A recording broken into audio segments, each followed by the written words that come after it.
Cuando la Gran Muralla empezó a construirse hace más de 2700 años, el mundo era radicalmente diferente. No existían los imperios globales, ni la pólvora, ni mucho menos las rutas de comercio intercontinentales. Recién empezaban a formarse los primeros estados chinos y la filosofía confuciana todavía no había moldeado la civilización oriental. Buda acababa de nacer en el lejano subcontinente indio y Roma ni siquiera existía como ciudad. Y aunque todas esas cosas aparecieron para transformar al planeta, hay algo que persiste desde hace casi 3 milenios. La Gran Muralla sigue siendo testigo silencioso de la historia humana. Esta estructura es uno de los símbolos arquitectónicos más icónicos e importantes de la humanidad, con un diseño que se adapta a montañas, desiertos y valles, convirtiéndola en una obra única en el mundo. Pero, ¿cómo puede ser que en semejante periodo de tiempo donde pasaron tantas cosas que cambiaron al mundo, esta construcción haya logrado sobrevivir? Y para contestar esa pregunta tenemos que adentrarnos en las mentes visionarias de emperadores, generales y millones de trabajadores anónimos que pensaron una fortificación que desafiaría los límites de lo humanamente posible y que nos lleva a entender esta obra de una forma que trasciende la arquitectura, porque nos habla sobre algo mucho más grande, el precio de la ambición y nuestra obsesión por dejar una marca permanente en el tiempo. Nuestra historia empieza en el siglo VII a.C., durante el periodo de los reinos combatientes, cuando China no era un país unificado sino un mosaico de estados rivales en guerra constante. Cada reino construía sus propias murallas defensivas para protegerse de invasores nómadas del norte y de los ataques de estados vecinos. Estas primeras murallas eran relativamente modestas, hechas principalmente de tierra apisonada, piedras locales y madera. Pero la clave de nuestra historia está en entender que la Gran Muralla nunca fue un proyecto único con un inicio y un final definidos. Fue más bien una construcción continua, modificada, destruida y reconstruida por diferentes dinastías durante más de 2000 años. El verdadero punto de inflexión llega en el año 221 a.C., cuando el rey de Qin logra lo imposible: unificar todos los reinos combatientes bajo un solo imperio. Este hombre se proclama Qin Shi Huang, el primer emperador de China, y entre sus muchas obsesiones había una particularmente ambiciosa. Él quería conectar y expandir todas las murallas defensivas existentes para crear una barrera continua que protegiera su recién unificado imperio de las tribus nómadas del norte, principalmente los temibles Xiongnu. Así que en 221 a.C., bajo la conducción del general Meng Tian, empezó la construcción de lo que conocemos como la Gran Muralla. Su visión implicaba una fortificación que atravesaría montañas imposibles, cruzaría desiertos áridos y serpentearía por miles de kilómetros. Para lograr esto, Qin Shi Huang movilizó a más de 300.000 trabajadores, incluyendo soldados, campesinos y prisioneros. Las condiciones de trabajo eran tan brutales que se estima que cientos de miles murieron durante la construcción, enterrados en algunos casos dentro de la misma muralla. La mayor particularidad de esta obra sería su capacidad de adaptación al terreno, porque su construcción debía seguir las crestas de las montañas, descender a los valles y atravesar ríos. Todo esto con una premisa fundamental estratégica. La muralla no solo debía ser una barrera física, sino también un sistema de comunicación militar. A lo largo de su extensión se construyeron torres de vigilancia espaciadas regularmente, desde donde los guardias podían enviar señales de humo durante el día o fuego durante la noche para advertir de invasiones enemigas. Un mensaje podía viajar cientos de kilómetros en cuestión de horas. Pero, ¿cómo se construyó semejante estructura con la tecnología limitada de la época? La respuesta está en la ingeniería pragmática china. Los constructores utilizaban los materiales disponibles en cada región. En las montañas del norte usaban piedra, en las llanuras empleaban tierra apisonada mezclada con ramas y juncos, y en algunas secciones incluso utilizaban arroz glutinoso mezclado con cal para crear un mortero increíblemente resistente que ha perdurado hasta nuestros días. La técnica de tierra apisonada era particularmente ingeniosa. Los trabajadores construían moldes de madera, los llenaban con capas de tierra mezclada con grava y las compactaban golpeándolas repetidamente hasta crear bloques sólidos como piedra. Esta técnica, conocida como Hangtu, permitía construir rápidamente grandes secciones de muralla usando mano de obra masiva. Qin Shi Huangse dio cuenta de la magnitud de este proyecto y que probablemente no lo vería terminado en vida. Así que en los últimos años de su reinado se enfocó en acelerar la construcción de forma definitiva, movilizando cada vez más recursos y trabajadores. Él entendió que este proyecto no podría completarse con él en vida y que era algo que lo trascendería, dejando instrucciones detalladas para que las dinastías futuras continuaran su visión. Como te habrás dado cuenta, la muralla no se parece a cualquier otra fortificación antigua porque los ingenieros chinos querían crear algo más que un simple muro. Para eso tuvieron que experimentar con métodos que les permitieran construir en los terrenos más difíciles. En las secciones montañosas, la muralla alcanza pendientes de hasta 70 grados, lo que requería técnicas especiales de construcción. Los trabajadores tallaban escalones en la roca viva y luego construían la muralla sobre estas plataformas niveladas.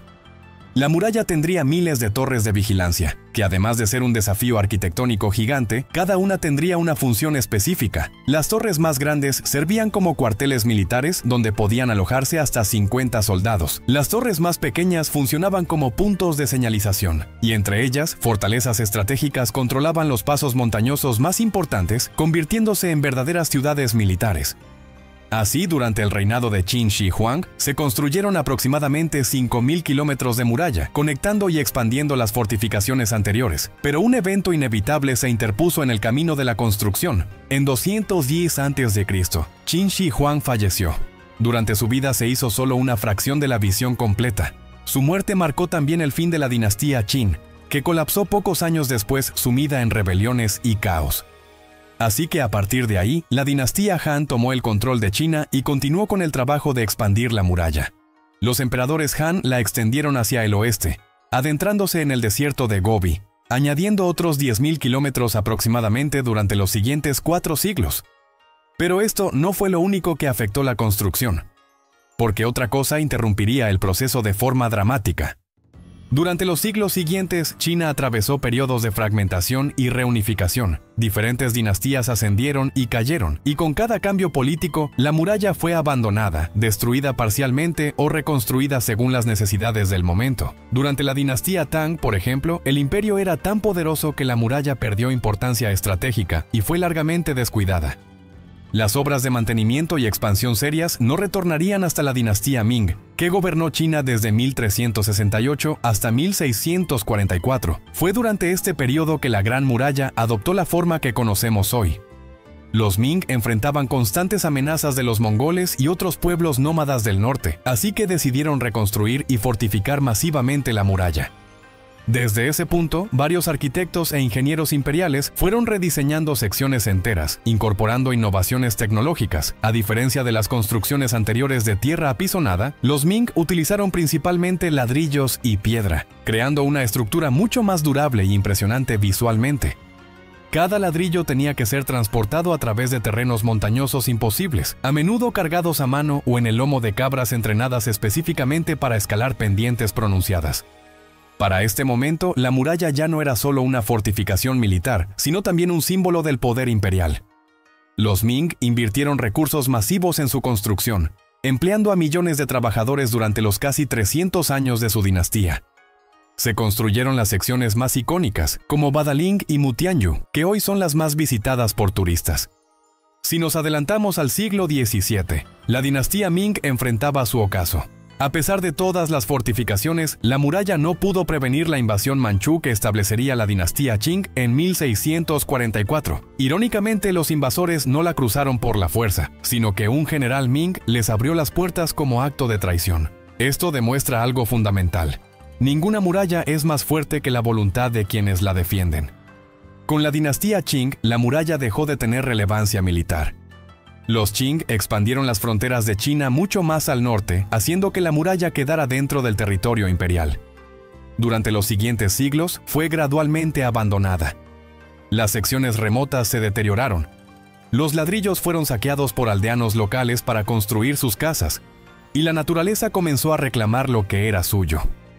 Pero el destino de la muralla tendría otro giro inesperado. En el siglo XX, con el surgimiento del nacionalismo chino moderno, la Gran Muralla fue redescubierta como símbolo de la identidad nacional. El gobierno chino comenzó esfuerzos de preservación y restauración. Sin embargo, estos esfuerzos enfrentaron críticas porque algunas restauraciones fueron hechas con materiales y técnicas modernas que alteraron el carácter histórico original. Podríamos decir que al día de hoy, la Gran Muralla ha sido trabajada por literalmente millones de personas anónimas a lo largo de más de 2000 años, y en tiempos modernos, los esfuerzos de conservación continúan bajo la supervisión de arqueólogos y expertos en preservación histórica que utilizan herramientas de la modernidad para estudiar y proteger lo más fielmente posible esta maravilla antigua. Las nuevas tecnologías se han convertido en una parte fundamental para los esfuerzos de preservación más recientes. A partir de escaneos láser 3D, fotografía satelital y drones, los investigadores pueden analizar el estado de secciones remotas de la muralla que son prácticamente inaccesibles a pie, trabajando de forma más eficiente para priorizar qué secciones necesitan restauración urgente. Uno de los descubrimientos más sorprendentes de las últimas décadas es que la muralla es mucho más extensa de lo que se pensaba. En 2012, tras un estudio exhaustivo usando tecnología GPS y fotografía aérea, el gobierno chino anunció que la longitud total de todas las murallas construidas por diferentes dinastías supera los 21.000 kilómetros. Esto incluye murallas, trincheras y barreras naturales incorporadas al sistema defensivo.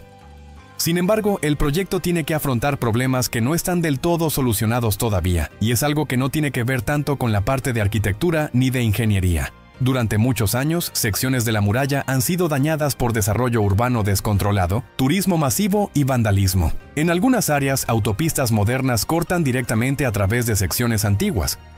En otras, el turismo excesivo ha acelerado la erosión de escalones de piedra que han permanecido intactos durante siglos.